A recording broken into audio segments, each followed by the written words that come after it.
Welcome to Porch Play Chat, sponsored by the American Association for Promoting the Child's Right to Play, or more affectionately titled IPA USA. IPA USA is the USA affiliate of the International Play Association. As part of our efforts to promote play, we've introduced Porch Play Chats. We have over 125 of them now. These are conversations with people who are just as passionate about play as we are. You can find us Porch Play Chats by subscribing to our YouTube channel, being a friend on our Facebook page, and doing whatever you need to do on Instagram to find us. And what you'll find is every Monday morning, a brand new Porch Play Chat will appear in your feed. You can subscribe and be a friend and all of those things on our website at ipausa.org.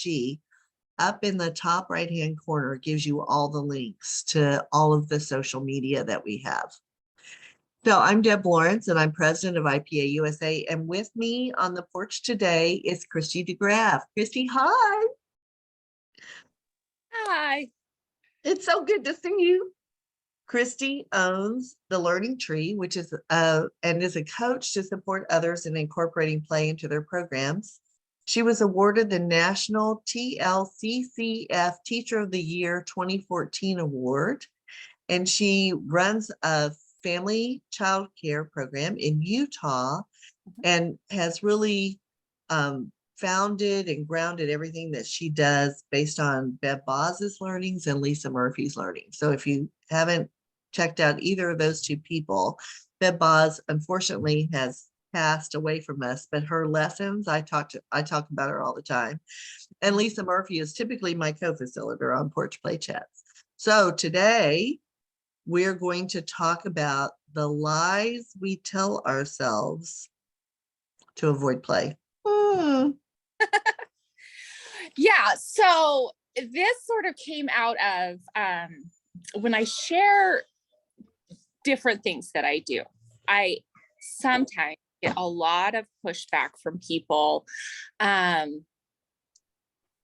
a variety of reasons, but I hear often three big things.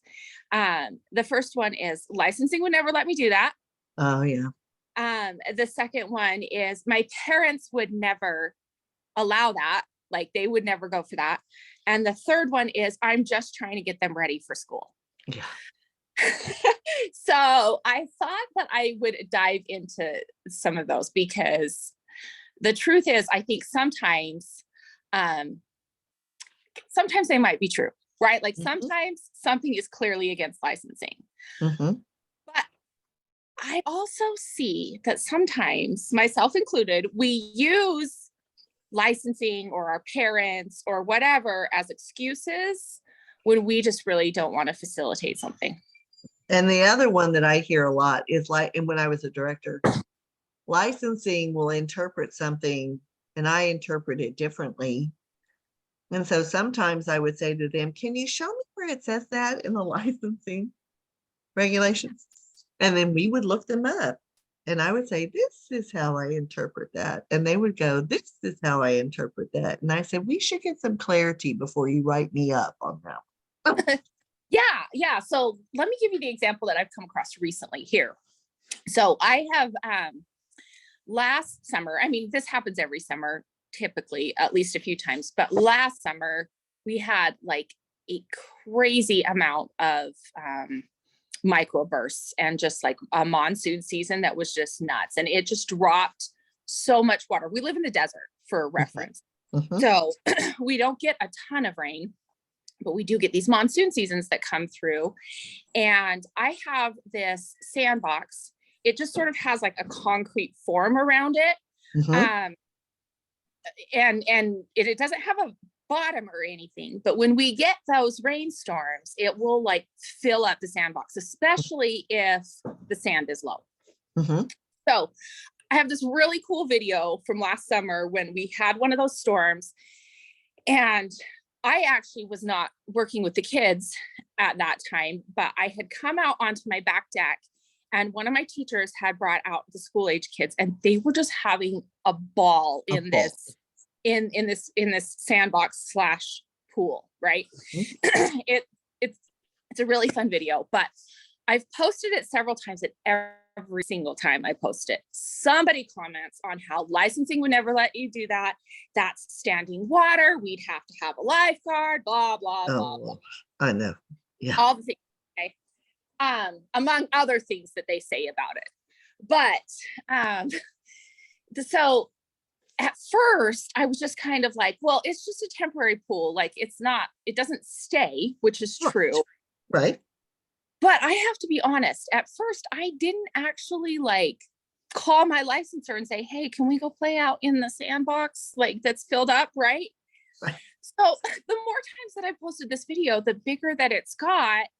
I finally was like, I probably need to look this up and make sure somebody's not going to call my licensor when they figure out where I'm at and have her come out here and write me up, So I looked up the rules, and I know every state is different, but in Utah, we have our licensing rules, which are, I don't know, 20 pages long or however, 13, whatever, how long they are.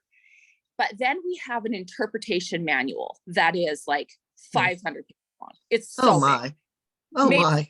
100, I don't know. It's huge, but it is actually really helpful because it goes through each of those licensing rules, and it gives the licensing rule. It gives you like reasoning behind the licensing rule, and then it gives you specific interpretations of that. Okay. So I went and I looked up our licensing rules around this situation. And what it said is that we can't have standing water that's more than 2 inches deep, 5 inches, whatever. Okay. So it says that right there. But then under and then under that, it says, for example, buckets, blah, blah, blah, it has like all the things. Okay. But then there's another section that says the following does not count as standing water. And there's a list of probably 5 or 6 things. 2 of them, like made an exception for this. The first one it's a supervised activity. The second one is that it's due to a weather event or sprinklers. And I was like, I just think it's so interesting how we automatically go to the problems that we see with things like that versus how can we, is there a way that we can accommodate this? Is there a way that we can make this happen? So anyway, I've been talking for a minute. I would love to hear your thoughts. So I think that is absolutely perfect. And I always, and people who've listened to Porch Play Chats know I tell this story over and over because it drives me crazy, that a nature-based playground, not a nature-based preschool, but they had a beautiful nature-based playground. And they had a little tiny creek, little tiny, like 18 inches wide creek that ran through this nature playground. And they decided, wouldn't it be fun if we put this little bridge, this little walking bridge over this little creek? And so licensing came out and said, oh, this looks really nice, but because it is running water, you need a lifeguard.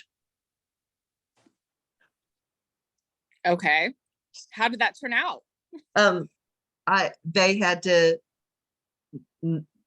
I don't know if they dammed up the creek. I don't know what they did, but they couldn't have running water there. Even though the water was like 1.5 inches deep. And I said, I would have asked for, some sort of intervention because you spent a lot of money on that playground. Oh, no, we didn't want to get written up by licensing. I said, it's 1.5 inches of water unless it's raining and you may not be out there anyway. So yeah. That is over the top crazy. And and that happened here in Pennsylvania. It's sometimes I think we make up excuses, or I think it's fear, right? We don't want to be written up, we don't want to get in trouble, and so we're just not going to do that. And our licensors don't always know. For example, I had my last licensor, I'd had her for many, many years, and I knew her well enough to know she wasn't always clear on the rules. Let's just say that. So I had developed a relationship with her. I knew her, and that's the other thing. Like, you can respectfully disagree and you can respectfully ask for more clarification. That's actually something that's possible. There's sort of it's an in-between between I'm not going to say anything and I'm just going to do everything they say. And I am going to buck the system and be a complete jerk about it. Right? Like, right. You can respectfully ask for clarification, but the licensor that I have now is new, and there's no way she's going to know the 350 pages in the interpretation manual. So if she were to show up while that were happening, it's extremely possible that she could have some questions about that. Right. And I think we just get afraid of like, well, my licensor says, or, this happened to somebody else in my state, or, whatever, without actually taking the time and doing the work to dig into it ourselves and see, like what actually is the situation here and what actually could I do? So, and the other big piece is I'm going to go to Montessori programs, right? Because in the licensing rules, and I knew them back and forward in Colorado, because that's where I was a director for 13 and a half years. So in the licensing rules, you could not serve children on real plates, glass plates, glass cups, blah, blah, blah. Yeah, it was too dangerous. And so our Montessori programs got a waiver that this is part of our philosophy, that children use real things, and licensing gave them a waiver. And so it's not like you're stuck, right? You can advocate for yourselves. And I think the thing we have to really focus on is who's benefiting or who's harmed by us not, gently questioning and pushing back. And I mean, think of the joy that your school age kids had under supervision with a teacher there, playing in that water.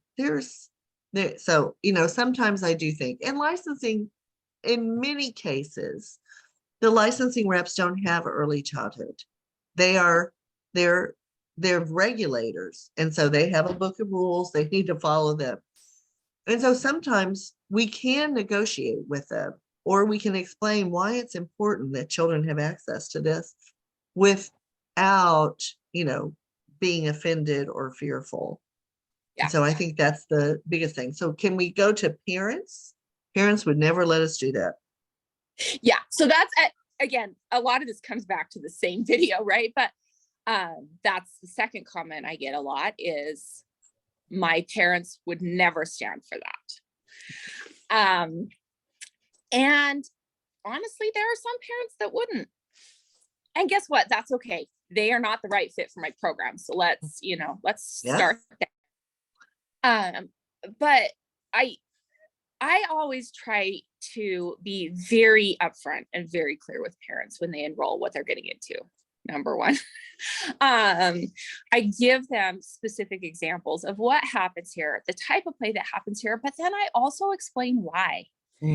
And I also follow that up with articles and information and research on how valuable and how important this is for kids.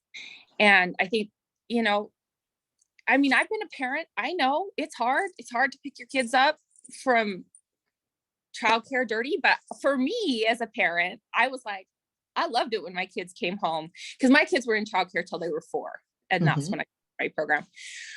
But we'd pick our kids up and they'd come home with diapers and sand or shoes full of sand. And I just thought it was fantastic because I knew they had been outside and I knew they'd been doing something that was so much more valuable. But that's not inherent for every parent. So I get that.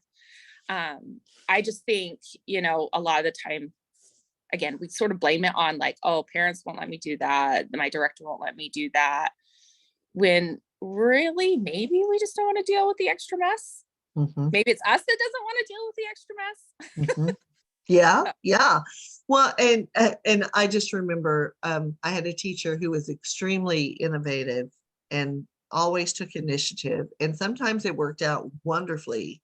And sometimes she needed support, right? And so I remember she said, I'm going to put flour in the sensory table. And I said, okay, let me know how that works out for you, right? Yeah. And so she comes to me, I think they had only had it for like 2 hours. And she comes to me and she says, I need help. And so I go in and there's flour everywhere, all over the room. And I said, okay, so how could you do this differently by using flour? And so then we talked about it, we brainstormed it, but oh my God, it was a mess. But we cleaned it up and we talked to the kids. I said, did you talk about where the flour is supposed to stay like you do with sand and like you do with rice? No. And as soon as they started recognizing that they could throw it up and it would float and it would float down, I said, so maybe next time you do this outside, what do you think? And she was like, I said, don't rob them of the opportunity. This was wonderful for them.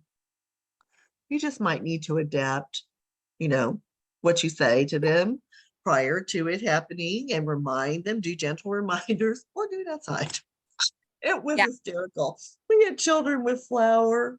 I was like, okay, turn your head upside down. The flour out of their hair. Oh my God, it was so hysterical. It was hysterical.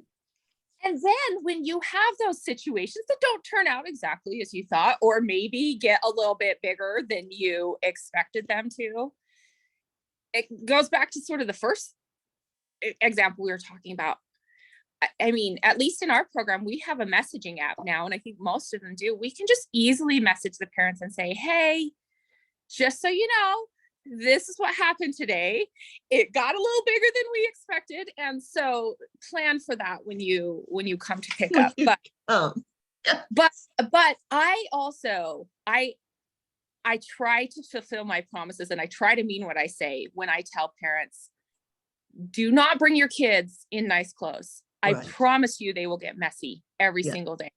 And I had one mom, I love her, and she always has her kids in like the very like Nike and whatever. And she dropped off one morning and started to say something about her, toddler's Nike shoes. And I said, just take them. She's like, no.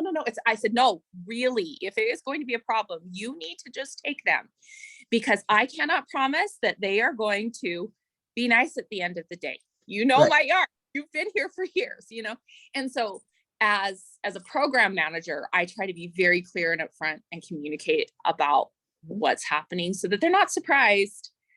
And so that when they do sort of like try to push me a little bit, that they're clear that that's a non-negotiable for us. Mm-hmm. Yeah. I remember Bev Bos would tell her folks, go to Goodwill, pick up 5 outfits, leave 2 here, and send your children in those. There's no judgment about what your children are wearing. They're here to play, and it's going to be messy, and they're going to love it. And so, so I do think it's this helping parents understand what to expect. So setting those expectations. And if it's not a good fit for them, then it's not a good fit for them. And you'll be sad that the children won't have those experiences. But I really think you have to stick with your values. So if you believe children learn through play, if you believe they need lots of outdoor time and nature time, if you believe that all that discovery and all those approaches to learning that are so critical in early childhood are what children need, then you need to follow your own belief system and you need to provide it for them. Yeah. And I mean, it is sad for those kids that miss out on that.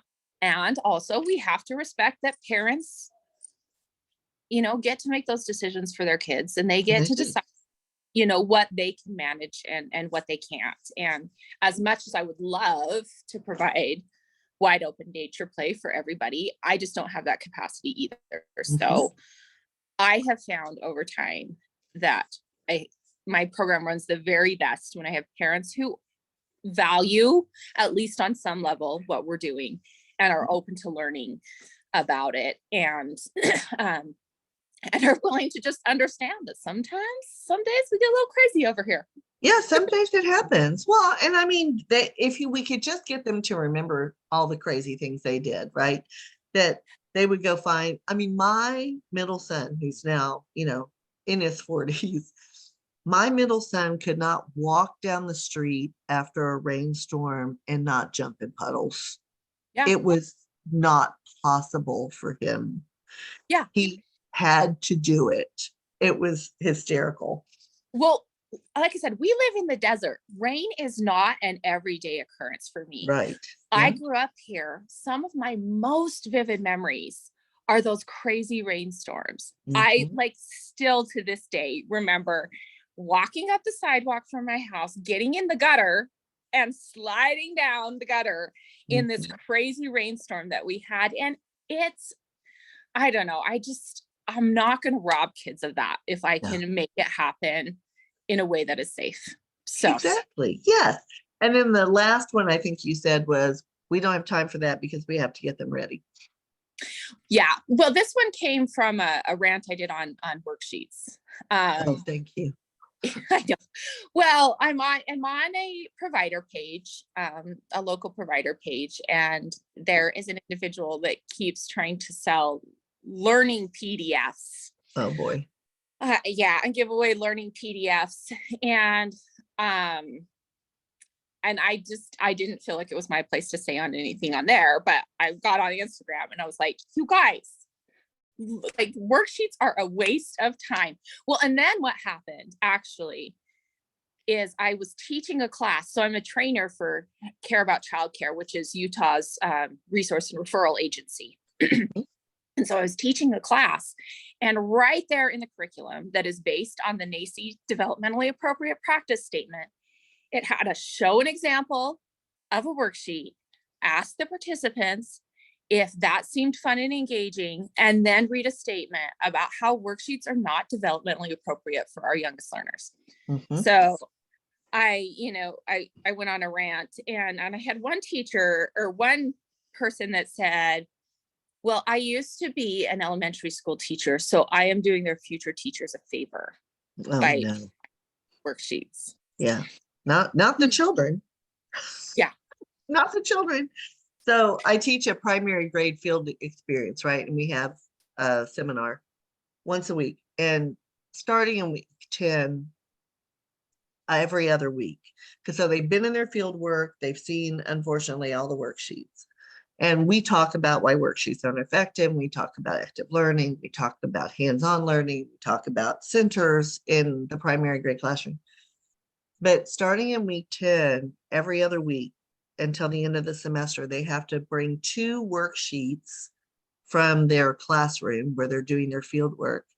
Mhm. And then they have to show me an active way with real materials to teach the exact same concept. Yes. And that has, and we do that, every other week until the end of the semester. So they do it 3 times. And by the end of that 3rd time, they're like, oh my, it's easy to teach a concept using hands-on learning materials. It's more engaging to Yep. teach a concept using hands-on learning material. And I said, and what are you going to do with all that paper? Yep. I mean, what are you going to do with that? Take it home in a briefcase and look at it all night and grade it? And and then they go, no. And my middle stepson, one of my stepchildren teaches 7th grade. And in his program, they have to send home homework. And when the children bring it back, they put it in a stack and they never look at it. And I'm like, so why are you doing homework when they could Yeah. be out socializing and playing? Yeah. Yeah. Yeah. Well, Kristy. Yeah. So go ahead. Finish your statement. Lisa Murphy gives the example with apples, and it's a great example, but to not repeat what she says, I give the example with bubbles. If you think about like B is for bubbles, like you get that on a worksheet, right? Well, and I actually like to start the opposite way. So you have, you give your class bubbles, you have them, blowing bubbles, and we go through and we write down all the different things that you're learning from that experience. And you can do like a whole 2-page full of vocabulary words from that particular experience. Right. And then if you go to a video of bubbles, what words get crossed off? Wet, pop, and you start like crossing off words. By the time you get to a worksheet, you have like 2 words left of what is actually the opportunity for learning. When you compare a hands-on experience to a B is for bubbles worksheet. Oh my God. Yes. Yes. And what fun we had, laughing, enjoyment. excitement just by having that active learning experience. So of course, once again, this has been wonderful. Yeah. So any closing comments before we close out? I just wanted to say one more thing on the worksheet situation. Several people give other examples of this too, but I can promise you I am not going and getting my teeth pulled out and getting dentures so that I'm ready for when I'm elderly. Yeah, exactly. We Right? don't, this is where they are. Protect childhood. Oh my goodness. And you know, and stop, as Bev Bos would say, we need to protect childhood, but we also need to stop this. We need to remember our own childhood and the joy that we had when we played.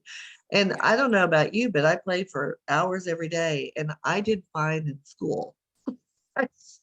I did fine, right? I graduated college and high school with honors and my master's degree with a 4.0. Yes, we really did fine. Yes, yes, we did fine. Yeah. So, you know, I think this whole readiness thing has been pushed down on us and we want to be seen as professionals.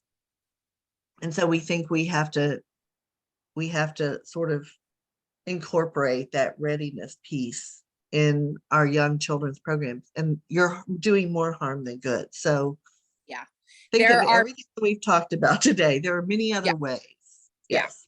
And it's integrated and it's exciting and it's joyful. It's not boring and sitting still and being in a classroom in rows and doing worksheets. Yeah, none of that. All right, don't go anywhere. I'm going to close this out. So to learn more about IPA USA, please visit our website at ipausa.org. And until next time, keep on playing.